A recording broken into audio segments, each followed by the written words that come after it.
moving on to my second question, and thank you for this one, Brandon. And this one is, do you need to put on body fat in order to build muscle? And I think where this one might be coming from is you'll hear a lot of trainers say that you can convert muscle to fat. So if someone is overweight, they go to the gym and then the trainer says to them, you can convert that muscle to fat. So it's not a bad thing to have the fat on because it will help to bulk you up. So the first thing to understand here is the whole energy a balance thing. And so if we go right back to macronutrients, you've got carbohydrate, protein, and fat. They're your three macronutrients. You've also then got your micronutrients, which are your vitamins and minerals, a whole bunch of different vitamins such as vitamin D and vitamin C. And then you've got your minerals such as your magnesium and folate and so on. So with your macronutrients, they are energy, but they're also information for your body that they include in them.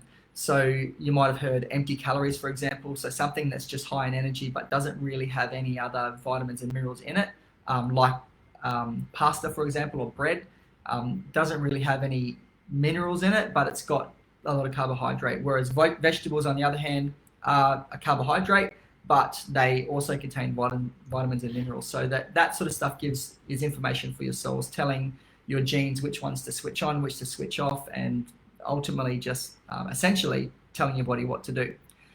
So when you are at rest, you're burning energy. When you're exercising, you're burning energy. And so when you eat, you put a certain amount of energy in, and then when you exercise, you burn that energy. So when you eat, your body converts that breaks it right down into, say, glucose, for example, and then that glucose, anything which is not used up immediately, is stored as glycogen. That's the storage form of glucose. Once that's then burnt up over the next couple of days, your body uses that for energy. It will then convert to fat and then ultimately to protein. But you don't want to be burning protein because that means that you're burning muscle, and that's what happens when people are doing ultra marathons and they're starting to collapse at the end, kind of thing. So if you are trying to lose weight, and it's a lot more, this is very simplistic, but ultimately it does come back to this. Weight loss is all about burning more energy than the energy that you're putting into your body.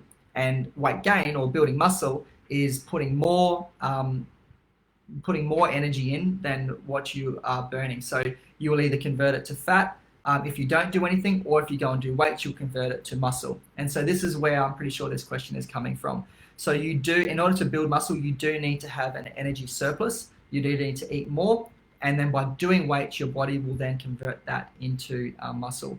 So protein, which is what helps to build muscle, is made up of amino acids, and that is what you are burning the muscle with. Sorry, that is what you're building muscle with.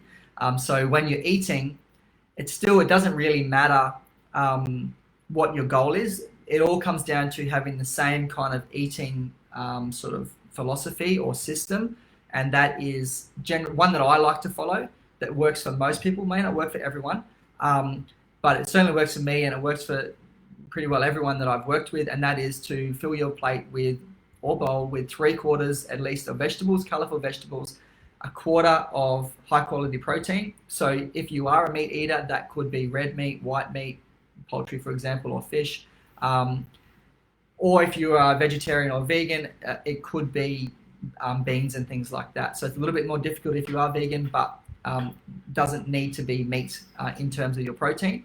And then supported by healthy fats, which includes things like coconut oil, avocado, olive oil, avocado, and so on. So whether you want to lose weight or increase weight, you should be eating a diet similar to those, along those lines. So lots of veggies and protein. Then you've also got your fats, your healthy fats in there as well. And remember that healthy fats are different to dietary fat. Body fat is different to dietary fat. So that's another topic. But we want to, in order to build muscle, have an energy surplus. So put in more food, then go away and do the weights, do the weight training in order to increase your lean muscle mass. And the benefit of that is that by increasing your lean muscle mass, you actually increase your basal metabolic rate. So your basal metabolic rate, BMR, is your energy expenditure to keep your body going and functioning at rest. So that's how much energy you need to just keep your body functioning. So when you increase your lean muscle mass, you actually increase your basal metabolic rate, which means you'll burn more energy. So with more lean muscle mass on your body, you actually burn more energy at rest. So it's a win-win. You put more muscle mass on, you burn more energy even when you're not doing anything.